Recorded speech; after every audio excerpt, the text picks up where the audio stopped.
Oh my goodness. To me, June says summer vacation like no other month. And my brain is totally on road trip mode.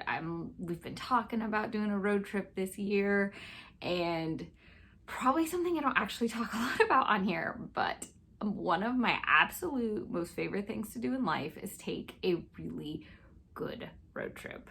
I also have to say the socks that I'm currently knitting are the most unassuming socks ever, but they're coming together very nicely, and I'm right at the beginning of creating the gusset, which is one of my favorite parts when I'm knitting socks. Okay, so what do you like packing for your car knitting? Now, for me, it's changed over the last couple of years because I really like knitting socks now, and I wasn't really knitting a lot of socks before. I was knitting other projects, mainly like baby blankets, or the easiest thing to just throw in your bag is the stuff to make cotton washcloths. I got my favorite cup of coffee. I should say my favorite mug, but there is coffee inside. Okay, so for years, just bringing a couple balls of yarn and the knitting needles, scissors, and this is the thing, which is what this video is about. What else we need to make sure and grab before we go so that we have it for whenever the project ends, is making sure you grab the darning needle so that when you're done with your project, you can weave in the ends and be done. And on sock knitting, that's very important. That's very important. Because we gotta weave in the Kitchener stitch. So anyway, that is something that I was like, you know what? I should make a video on road trips and knitting and the packing list. So let's start looking at what Heidi likes to put into her bag for the knitting part of her road trips. All right, there's the big picture of everything that I like to bring with me when I'm going on a road trip and I want to bring a knitting project with me. Obviously, the coffee cup isn't normally what I bring. I get something that's better at traveling, like a to-go cup or, you know, whatever the local coffee shop is handing me. Anyway, so let's get started. All right. So one of my favorite things to choose for my project in the car is actually the yarn.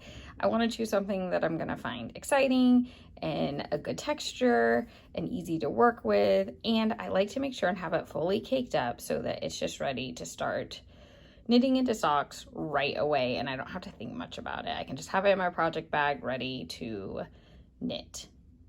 And that reminds me, I like having a good project bag. This is one of my favorites. It's just a circular one. Look, just a perfect size to fit a ball of yarn into. And so I can set it down even on the floor of my car and just pull from the center of my yarn cake.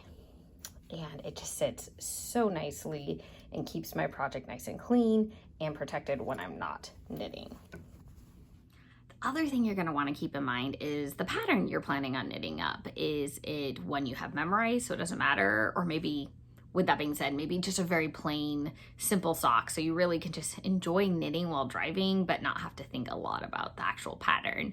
I can't make up my mind which of those two is the better choice, because one road trip I went way complicated and it worked, but I was kind of like, you know what, I think I might go simpler next time. And then other road trips, I've grabbed my simpler, you know, just the most plainest version of simple sock, and I've yet to regret that. So maybe I do recommend going with a simple pattern. But the nice thing is you're on a road trip, so you have a lot of time to work through the complicated patterns. So just something to think about. Okay, one important thing is to have a good set of scissors. I love my pretty little scissors. You might want some cute little scissors, or maybe a pair of scissors that have like a lid that clicks into place. My scissors come with a nice little cover that I can keep it nice and safe. I love these scissors. I might not actually bring this pair with me when I travel too far, because They're a special pair of scissors that my parents gave me years ago, and the thought of losing them on the road would make me super, super sad. But the plus to this pair of scissors is I can take my trusty little darning needle, stick it in there, stick my scissors in there, and I am ready to finish whatever project I'm working on the road, which is very, very, very nice. So that's one way of storing your darning needles. Now, if you don't have a nice little cover for your scissors that your darning needle can slip into, another good thing to have is just a little tin or cute container that you can hold your stitch markers in, which you will need, and throw a few extras in, because if you lose one, you'll be frustrated. And it's the perfect size to also have a darning needle in there. So that is another thing to keep in mind if you don't have a case to cover your scissors to slide it into. And of course, so next thing on my list, or I don't know if I specified, but the darning needle obviously was another thing. Make sure you have a good darning needle, or whatever you call these needles. The needles we use that are not sharp and will weave in our ends. And then make sure you have some stitch markers. Isn't this case adorable? I got it from Lucy Locketland from one of my orders, and I just think it's so precious. It's so pretty. I'm super excited about this case. Okay, something that's easy to forget and you suddenly realize you need is a ruler, because guess what? We measure how long our socks are and how long our cuffs are. So remembering to have a good little ruler. This one, as you can see, is only 6 inches long and can just slide into my bag really, really easily. And it's really nice to have one. So make sure you get a nice little traveling size ruler. And then with the pattern, you're gonna either have to decide to choose the knitting book that it comes in and bring that along with you. Are you gonna print off a PDF, or, which this might be my favorite, unless you need to like mark each row, is to download the PDF into your phone and then open it in your Kindle app. I don't know if you know you can do this, but this is like, to me, the best way of storing my sock patterns. So I have like most of my go-to sock patterns just in my Kindle app. So I can just open them up when I'm ready to knit them and they're right there. And it makes it super, super simple. Just remember that when you open it in your Kindle app, like as you're choosing on your phone, open this in a different app, and it says you want to convert this, to hit no, because it loads up better in the Kindle app when it just stays in PDF mode and you just swipe it. I don't understand why, but when you do yes, convert it over, it distorts the charts. And let's see, I feel like it was the charts. Oh goodness, I can't remember the other thing that it messes us up, but it always does mess it up. And I'm always like, why did I forget to hit no? I hit yes. So just remember to do that, because it really does make a big difference. So, okay, I know this seems obvious, but make sure you grab all 5 of your double pointing needles. Well, yeah, one time I forgot. I was really frustrated with myself. I was thinking I only needed 3, because if I got down to the toe, that I would just need the 3 to finish the toe. I forgot that when I picked up my stitches after the heel turn, that I ended up I use 4 double pointed needles, and I was able to work with it and make it work, because, you know, that's what you do. But I really would recommend to make sure you have all 5 of your double pointed needles, because just in case you might actually need them. And then the most obvious, make sure you have whatever set of needles you're planning on knitting your project with.